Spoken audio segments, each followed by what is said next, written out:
et puis c'est ce qu'on entend sur le plateau. Oui. Vous êtes d'accord avec ce côté binaire ou c'est plus compliqué que cela? C'est très compliqué du fait de l'agrégation de tout le monde qui est là, évident, mais en substance, c'est ça.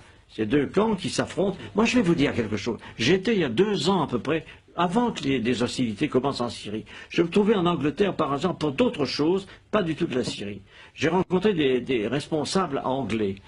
Et quelques-uns qui sont mes amis m'ont avoué, en me sollicitant, qu'il se préparait quelque chose en Syrie. C'était en Angleterre et pas en Amérique. L'Angleterre préparait l'invasion des rebelles en Syrie. Et on m'a même demandé à moi, sous le passage j'étais ancien ministre des Affaires étrangères, si je participerais comme ça. J'ai évidemment dit le contraire. J'ai dit, écoutez, moi je suis français, ça ne m'intéresse pas. Mais c'est pour dire que cette opération vient de très loin.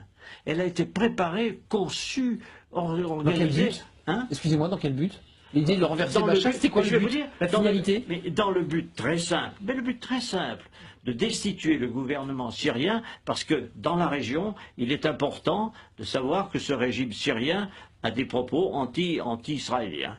Et que par conséquent, tout ce qui bouge dans la région autour, moi j'ai la confidence du Premier ministre israélien qui remonte très longtemps, qui m'avait dit on essaiera de s'entendre avec le Premier ministre, avec les États autour. Et ceux qui ne s'entendront pas, on les abattra.